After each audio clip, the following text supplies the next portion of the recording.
Bien-aimés dans le Seigneur, partout où vous êtes, à l'instant même, vous êtes en train de me suivre en ce moment. Je vous salue au nom de notre Seigneur Jésus-Christ. Bien-aimés, aujourd'hui, nous allons parler de la crainte de l'Éternel. C'est notre thème de ce jour. Et c'est là, nous allons parler dans le passage de Ecclésiaste chapitre 8, versets 11 à 14. Avant de commencer, nous allons prier, bien-aimés. Seigneur, je te dis merci parce que tu es merveilleux. Merci pour ce moment que tu me donnes, Seigneur Dieu, de pénétrer dans des maisons, Seigneur Dieu, de ton peuple. Je bénis ce moment, Seigneur Dieu. Nous voulons, Seigneur Dieu, qu'à travers cette parole, que tu puisses toucher le cœur de ton peuple, enfin, Seigneur Dieu, qu'il soit visité, et enfin, Seigneur Dieu, qu'il puisse le mettre en pratique. Bénis ce moment, Seigneur Dieu, dans le nom puissant de Jésus, nous t'avons ainsi prié. Amen. Bien aimé, nous allons parler de la crainte de l'Éternel, comme je viens de dire tout à l'heure. Et notre passage de ce jour, c'est dans Ecclésiaste chapitre 8, versets 11 à 14. La Bible nous dit: cependant, quoi que le pécheur fasse 100 fois le mal et qu'il y persévère longtemps, je sais aussi que le bonheur est pour ceux qui craignent Dieu, parce qu'ils ont de la crainte devant lui. Mais le bonheur n'est pas pour le méchant, et il ne prolongera point ses jours, pas plus que l'ombre, parce qu'il n'a pas de la crainte devant Dieu. Amen. Bien-aimés, si nous pouvons définir la crainte de l'Éternel, et nous pouvons dire ceci: la crainte de l'Éternel n'est pas la peur qui pousse à fuir et à se cacher comme Adam après sa faute. Mais la crainte de l'Éternel, pour le croyant bien-aimé, pour le chrétien, et la crainte de l'Éternel, c'est une attitude de révérence à son égard. Comme le dit même dans Hébreux chapitre 12, versets 28 à 29, la Bible nous dit: le royaume que nous recevons est inébranlable. Soyons donc reconnaissants et servons Dieu d'une manière qui lui soit agréable, avec soumission et respect. Car notre Dieu est un feu qui consume. Bien-aimé, craindre Dieu, c'est obéir. Obéir Dieu. C'est obéir à ses commandements. C'est obéir à ses préceptes. Obéir à ses lois. Bien-aimés, si nous revenons dans ce passage que nous venons de lire dans Ecclésiaste 8, 11 à 14, et la Bible nous dit: il n'y a pas de jugement immédiat pour le méchant. C'est-à-dire, il n'y a pas de jugement immédiat pour ceux qui ne craignent pas Dieu. Aussi, ils profitent de cette impunité pour penser au mal et le faire. Mais la Bible nous dit encore: mais tout va bien en fin de compte pour ceux qui craignent Dieu. Tandis que le malheur du méchant et sa ruine finale proviennent à l'absence de cette crainte. Cela semble contredire le verset 12 de ce passage même. Mais Dieu ne se contredit pas. Cela veut dire quoi? Si nous voyons dans le premier cas, il s'agit de l'apparence. Le jugement ne s'exerce pas tout de suite sur le méchant. Pourquoi? À chaque fois que nous sommes en train de faire le mal, à chaque fois que nous sommes en train de ne pas craindre Dieu, Dieu n'exerce pas encore le jugement en ce moment-là. C'est pour cela que vous voyez à ce que les hommes sont en train beaucoup de faire le mal, parce que Dieu n'exerce pas sa colère à l'instant même. Mais nous allons voir dans le second cas, c'est Dieu qui met fin à la vie du méchant quand l'heure du jugement est venue. Pourquoi? Parce qu'il n'a pas la crainte de l'Éternel. Bien-aimé, quand tu n'as pas la crainte de l'Éternel, il y a des moments où Dieu va frapper. Il y a des moments où Dieu va agir pour manifester sa colère à tous ceux-là qui ne le craignent pas, à tous ceux-là qui n'obéissent pas à sa parole, à tous ceux-là qui est en train de ne pas exercer la parole à la lettre, le mettre en pratique. C'est pour cela, à ce moment-là, Dieu agit. Mais Salomon était néanmoins sûr que ceux qui craignent Dieu s'en tirent mieux que les autres à long terme. Bien aimé, tous ceux qui craignent Dieu sont à l'abri.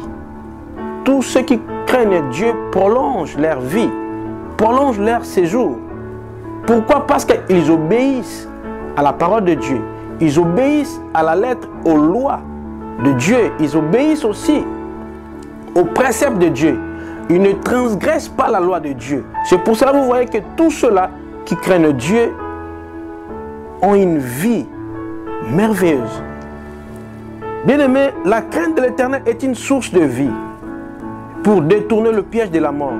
À chaque fois que vous craignez Dieu, la mort n'est pas encore en toi parce que tu crains Dieu, parce que tu obéis à la parole de Dieu.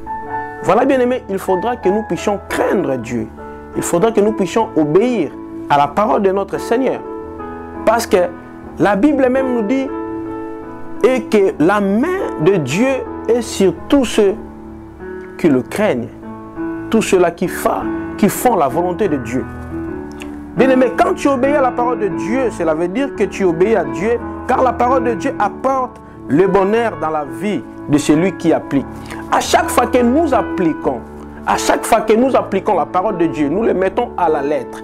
Et c'est en ce moment-là que le bonheur nous appartient, parce que nous craignons Dieu. Dieu est un Dieu juste.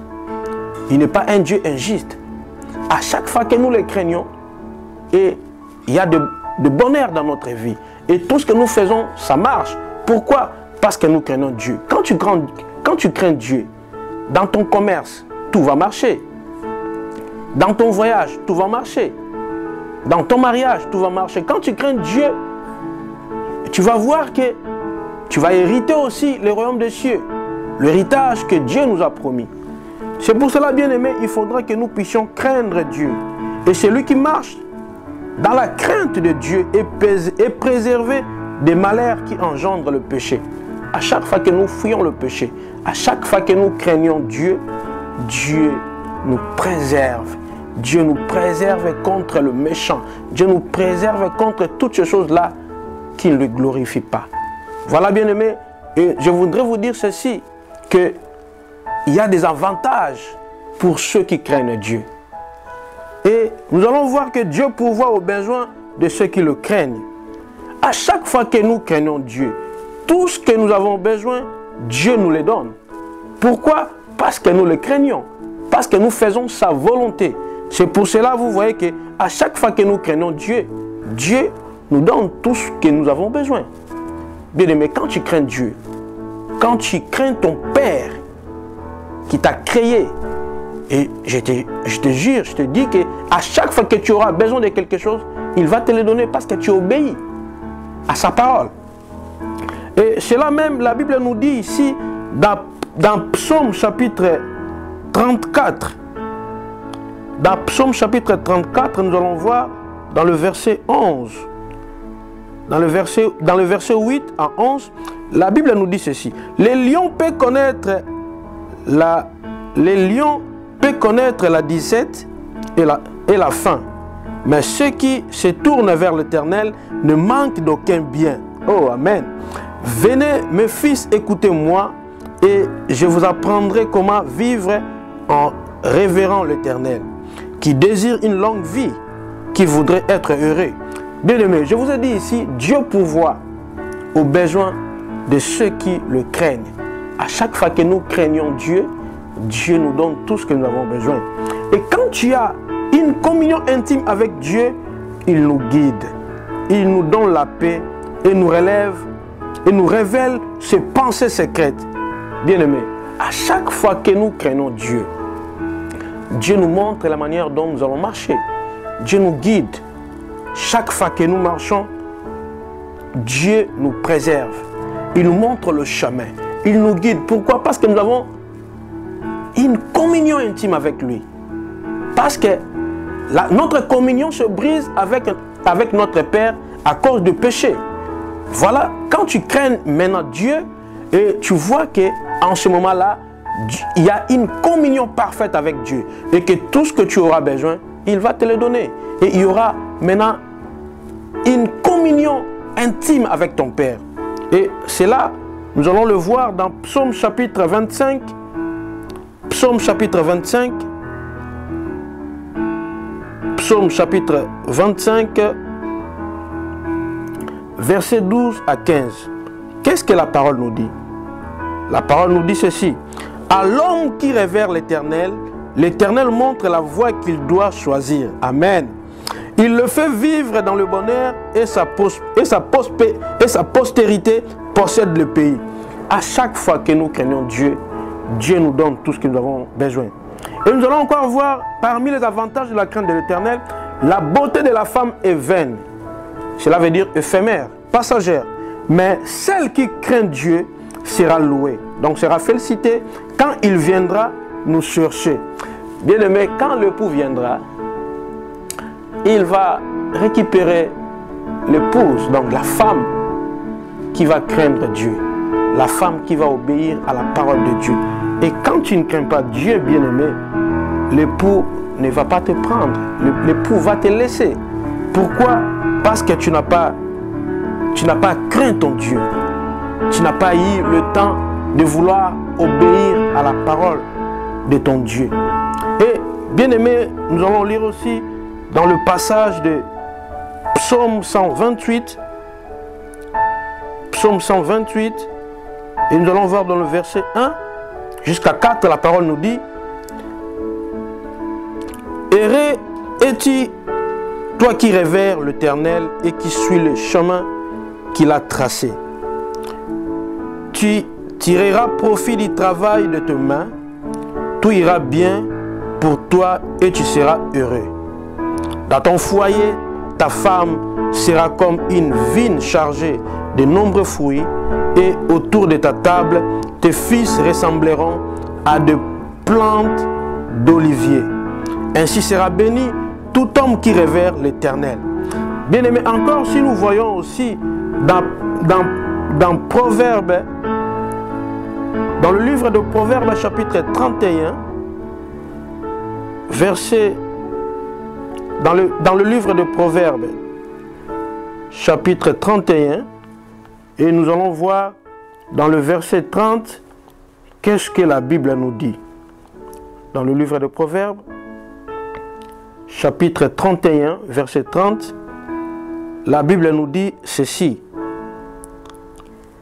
La grâce est décevante et la beauté fugace. La femme qui révère l'Éternel est digne de louange.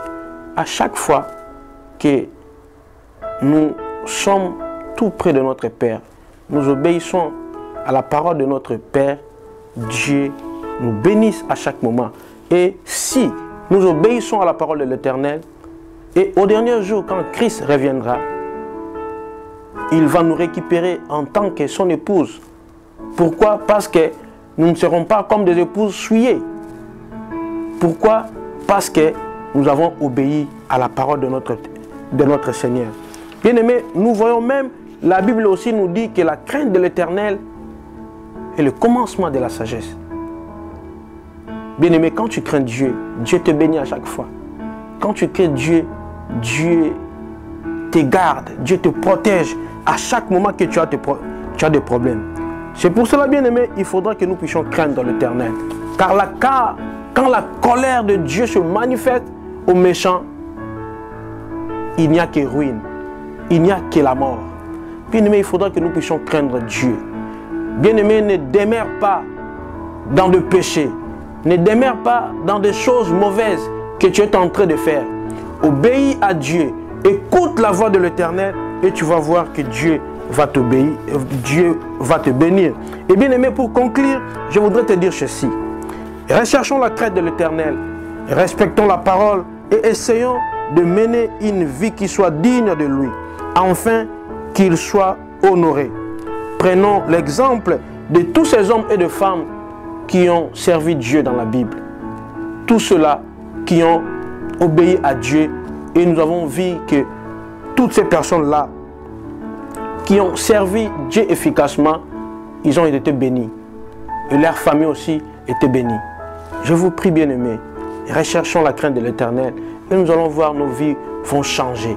Nous allons voir nos vies vont avoir une vie meilleure avec notre Seigneur. Et nous allons hériter le royaume des cieux, le dernier jour où Christ viendra, quand nous allons le craindre.